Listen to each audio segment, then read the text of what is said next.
Bismillahirrahmanirrahim. Assalamualaikum warahmatullahi wabarakatuh. Alhamdulillah, kesempatan pagi hari ini kita bisa berkumpul dalam acara kami inseminasi workshop antara saya, perkenalkan dulu, nama saya Seni Lukiman dari SDN Mojokerto beserta teman kami Ibu Rizka Fitma yang pada tanggal 26 Mei kemarin mengikuti workshop pengembangan pendidikan karakter dan kepemimpinan sekolah kelompok kerja guru Kecamatan Padang, yang waktu itu pematerinya ada 4 orang dari Pak Ama Padoli sampai Ibu Yuriko. Di sini kami akan menyampaikan beberapa hal dari pemateri. Ada 4 materi. Pemateri yang pertama yaitu dari Ibu Roisa Isnaini Hasanah yang menjelaskan tentang pasar pakarti. Apa itu pasar pakarti? Yaitu mau minta tahu. Jadi di situ waktu itu Bu Roisa memaparkan tentang apa hubungannya pasar pakarti ini pada pendidikan karakter dan kepemimpinan, yaitu dijelaskan di sini pengertiannya pasar yang menyediakan banyak pengetahuan dan informasi mengenai pengalaman praktik dalam pengembangan karakter di sekolah. Jadi sebelum diklat ini dimulai, para peserta ini ber-WA disuruh membuat apa yang ditampilkan di SD-nya masing-masing. Waktu itu Ibu Rizka sudah membuat beberapa yang sudah dilaksanakan di SD Mojokerto untuk pembentukan karakter. Sudah disebutkan rupa pembuatan sudah bagus. Dan waktu itu Ibu Roisa meminta kita untuk membuat stand pasar. Stand pasar ini menjelaskan apa saja kegiatan pengembangan karakter di SD Mojokerto. Yang menjaga stand Rizka, saya pelaku menjadi pembeli. Pas dari sekarang, saya juga beli ke stand-stand pasar di SD satu kecamatan. Rizka pada kesempatan ini akan menyampaikan apa stand yang SD Mojokerto ditampilkan waktu itu. Monggo Bu Rizka waktu dan tempat.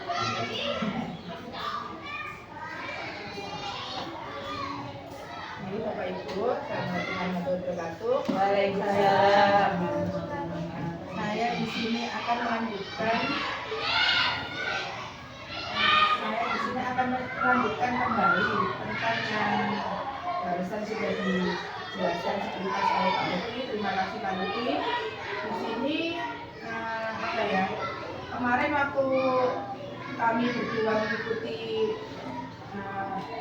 diklat workshop di SDN pada tanggal 2, di sini ada beberapa stand dari SD-SD yang lain, termasuk SD kita juga menjual. Istilahnya menjual, apa yang dijual? Yang dijual itu adalah kebiasaan yang sudah kita jalani selama di SD untuk menguatkan karakter di SD kita. Nah, ini adalah contohnya. Saya mengambil beberapa contoh di sini. Yang pertama di sini ada kegiatan istighosah. Nah, ini kegiatan istighosah dan pembacaan Asmaul Husna. Ini apa? Untuk apa gunanya? Yang pertama, untuk menguatkan sisi spiritual dan karakter, menenangkan mental dan emosi, membangun kebersamaan dan empati, melatih kedisiplinan, menumbuhkan optimisme dan motivasi, menciptakan budaya sekolah yang positif. Nah, ini kegiatan ini biasanya sudah kita lakukan kan rutin setiap hari Jumat dengan anak-anak di Bapak Ibu. Nah, di sana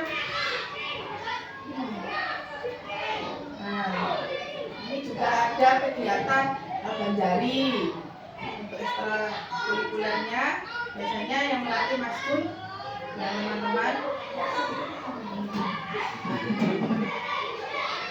Ada lagi apa nih?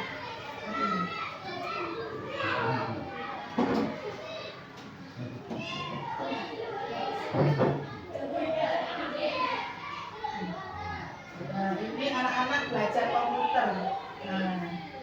Mengenalkan kepada anak-anak belajar komputer dasar biasanya dilakukan bergantian, melatih logika dan cara berpikir sistematis, meningkatkan kreativitas, melatih literasi digital sejak dini, mendukung pelajaran sekolah, mempersiapkan keterampilan masa depan, melatih fokus dan tanggung jawab.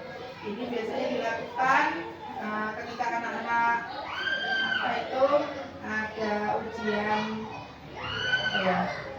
ANBK seperti itu. Ada juga latihan pramuka. Latihan pramuka ini biasanya dilakukan setiap hari Sabtu. Kita mendatangkan pelatih kan, itu untuk melatih kemandirian dan tanggung jawab, belajar kerjasama dan gotong royong, meningkatkan kepercayaan diri, menanamkan karakter dan nilai moral.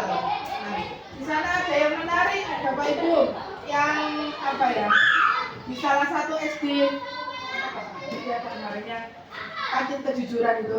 Nah, di SD Modang 1 di sana ada programnya kantin kejujuran. Nah, sedangkan di sana kantin kejujurannya itu sistemnya seperti ini katanya. Kantin itu nggak ada yang jaga, tapi anak-anak beli itu langsung membayar sendiri, ambil kembaliannya sendiri, terus pokoknya wes anak-anak itu jujur apa tidak. Tapi saya di sana juga menyampaikan di SD saya juga ada kantin, tapi masih belum bisa menerapkan ini kantin kejujuran, kadang dijaga pun uangnya masih selisih gitu. Jadi kita yang tidak sama yaitu memang banyak bermacam-macam produk yang ditampilkan di sana. Seperti inilah contohnya. Terima kasih. Monggo dilanjut ke Pak Luki.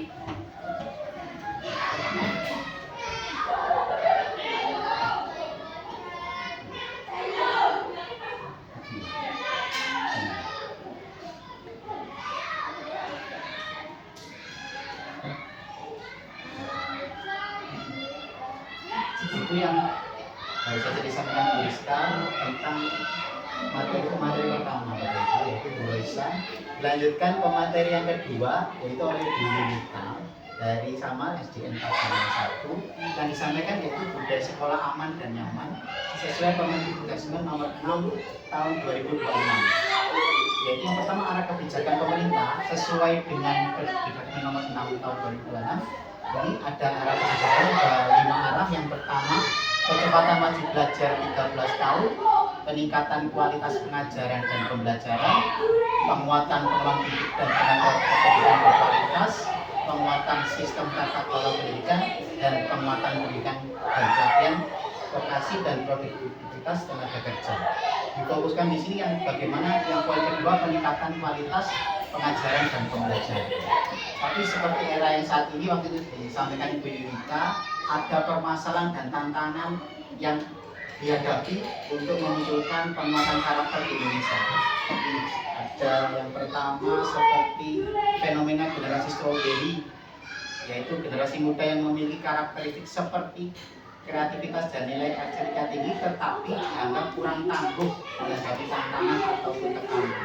Sampai yang ketujuh ini yang masalah yang sudah juga dialami sendiri oleh saya sendiri sebagai wali kelas 3, yaitu pornografi dan eksploitasi anak.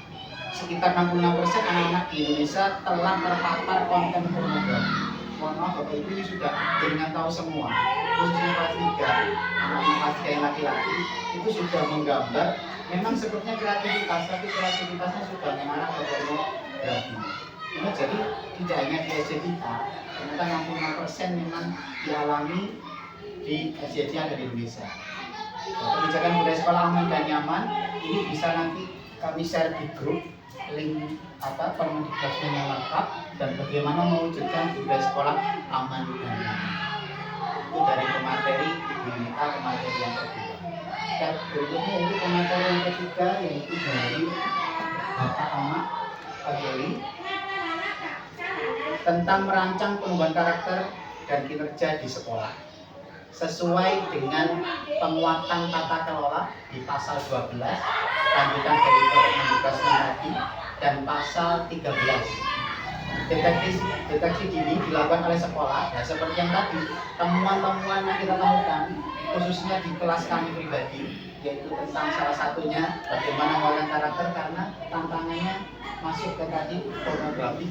Jadi bagaimana kita caranya mengelola dan pengembangan karakter yang baik agar sekolah ini menjadi salah satu sarana untuk menciptakan karakter. Walaupun sekolah hanya berapa persen nih Bapak Ibu, dalam 24 jam kita hanya mengalami di sekolah masuk jam 7, maksimal pulang jam 12.45. Jadi paling lama itu yang ada di rumah. Cuma pemerintah ingin pembentukan karakter ini juga ada dan penting di sekolah. Jadi apalagi yang dibutuhkan anak-anak agar bisa belajar dengan baik, yaitu untuk meningkatkan keterampilan literasi dan numerasi. Ini yang disampaikan oleh Bapak Ahmad, yaitu satu, kejelasan aturan, hak dan tanggung jawab yang dinegosiasikan dengan jelas dan diterapkan secara konsisten. Disiplin positif dikoreksi secara positif ketika mereka berperilaku buruk. Seperti tadi itu, tidak hanya gambar, aksi, ragam ucapan. Ini menjadi tugas kita selaku guru, karena guru adalah ibu dan ditiru. Sebelum kita mengajarkan ke anak, kita harus bisa mewujudkan kita sendiri seperti apa agar bisa ditiru oleh anak-anak. Ini teladan yang baik. Kita sebagai guru sekali lagi harus menjadi teladan yang baik untuk anak-anak kita, khususnya di sekolah, karena kita pendidik di sekolah. Guru yang peduli, yaitu budaya sekolah yang memperkuat dan memberikan kesempatan dalam memaknai nilai, norma, dan aturan yang konsisten. Jadi ketika murid kita tadi pagi pun juga itu bertengkar antara satu dan yang lain karena katanya satu tidak diajak ngobrol ya Pak Santi ya. Atas nama Rizky tidak diajak ngobrol, tidak dikancani bahasa orang sini. Itu bagaimana cara kita untuk memperkuat dan memberikan kesan yang baik, bagaimana yang bagus kepada teman, itu harus kita tampilkan dan harus kita langsung praktekkan di kelas. Ini dan domain dan subdomain peningkatan mutu sekolah ini juga disampaikan di sini, nanti bisa dilihat sebagai pembelajaran, penumbuhan karakter, pengajaran yang melalui kurikulum, kepemimpinan melalui visi dan misi, iklim lingkungan sekolah, keamanan fisik dan psikis warga sekolah. Ini nanti dijabarkan lebih jelas. Saya akan sampaikan nanti di grup bagaimana lingkungan detail tentang apa yang disampaikan oleh Bapak Ahmad Batul. Yang keempat, pematerian terakhir yaitu yang disampaikan oleh Ibu Lili dari Gang 1, strategi dan peningkatan mutu sekolah yang berkelanjutan. Yang berkelanjutan dalam arti apa?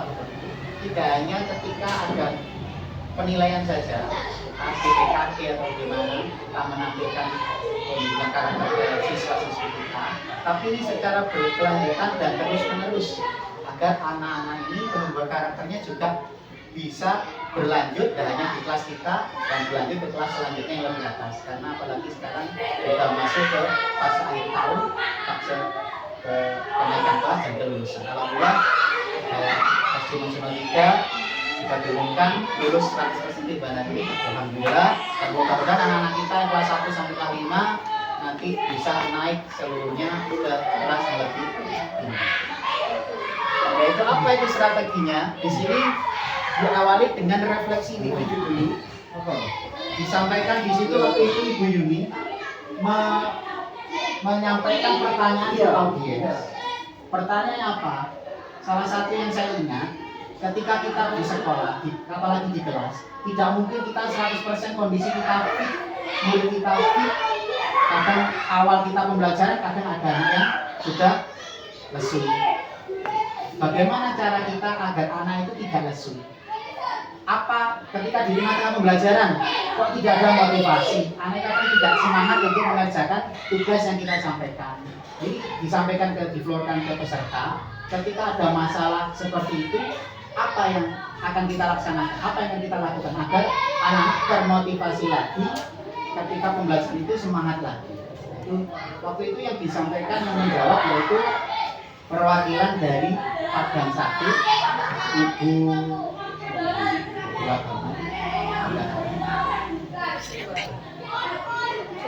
Usul menyampaikan Bapak, Ibu, ketika murid saya tidak ada semangat, saya sampaikan lagi dengan pemberian semangat, yaitu sampaikan tujuan pembelajaran hari ini.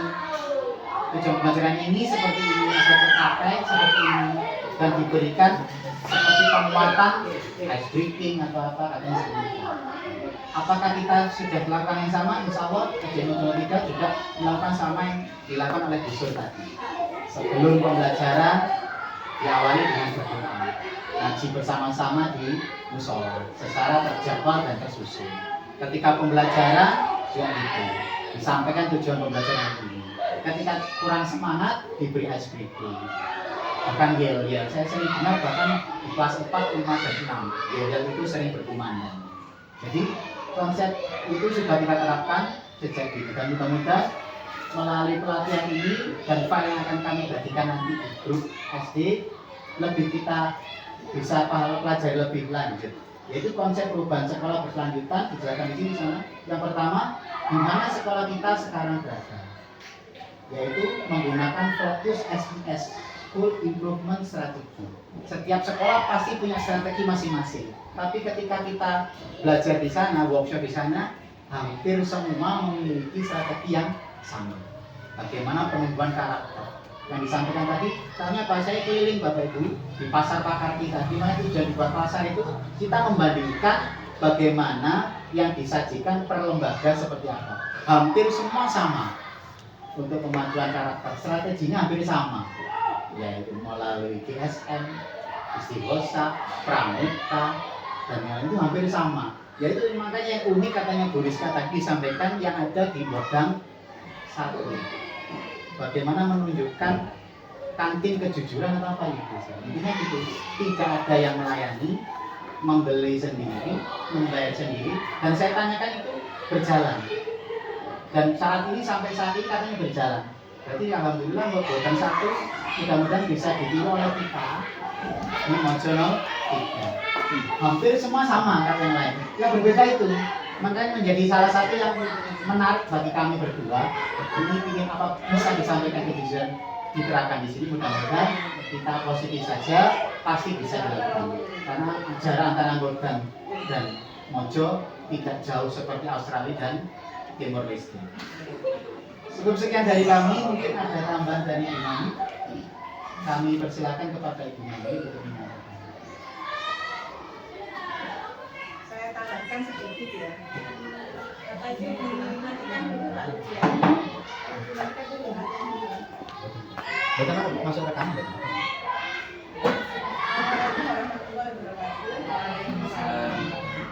Terima kasih saya ucapkan kepada kami dan juga yang telah mengadakan hasil-hasil diselenggarakan di Bapak 1.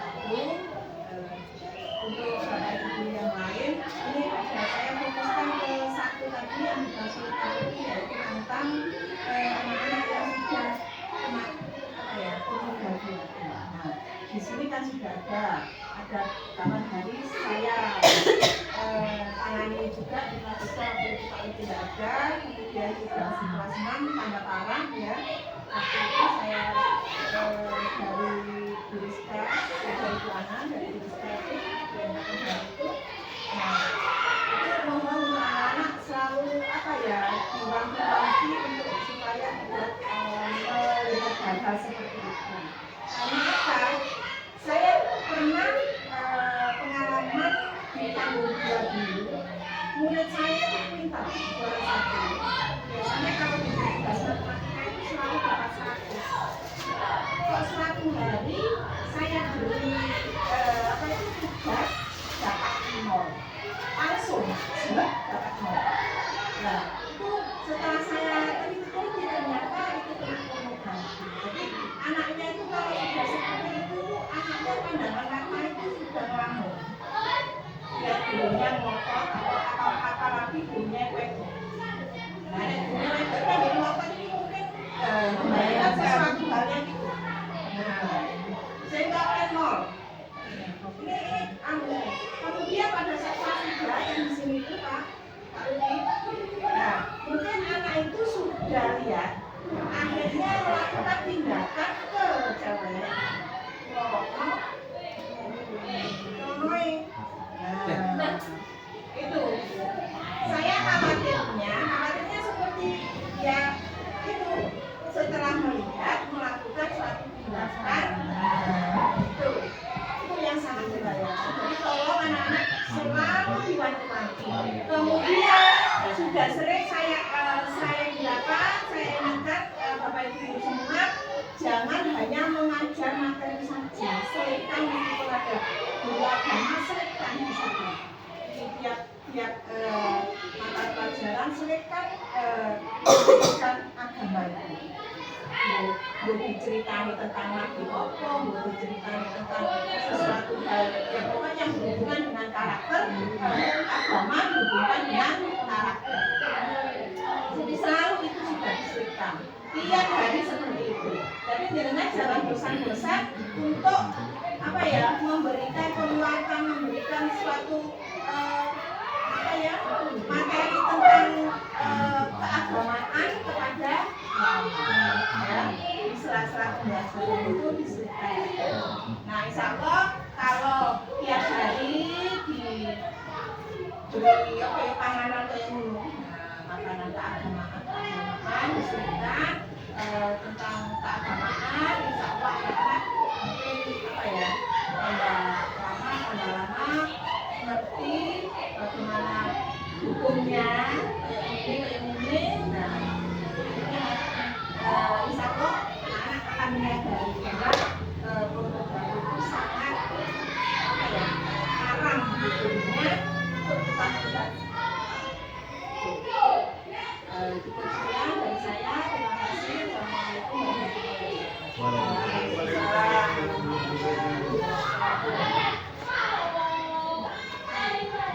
Sebelum kami tutup, apa yang disampaikan Bu Ami juga sangat penting bagi kita semua, khususnya selaku guru SMA Jonotika. Dan mudah-mudahan ke depan SMA Jonotika bisa menjadi salah satu wadah atau tempat yang secara resmi legal punya pemerintah untuk membentuk karakter warga Mojo khususnya dan umumnya. Terima kasih. Di sini juga ada proses siklus peningkatan mutu sekolah sebulan kali ini, yaitu diawali dari refleksi dan pemetaan kondisi masing-masing domain, masing-masing sekolah, sampai nanti ke langkah yang kelima, evaluasi dan pelajaran. Kalau kami yang kami laporkan ini diseminasi di lembaga kita masing-masing, dan kita laporkan melalui akun, kita upload ke YouTube, linknya kita upload ke Google Drive dari pihak kakak Jamal Badan. Untuk Bapak Ibu mungkin hanya menyampaikan kira-kira apa saja temuan-temuan yang sudah Anda temui selama mengajar di SMA Jonotika dan bagaimana solusi untuk peningkatan karakter di kelas Anda. Kami rasa hanya itu, kami akhiri. Mulai kami berhidayah. Wassalamualaikum warahmatullahi wabarakatuh. Waalaikumsalam warahmatullahi wabarakatuh.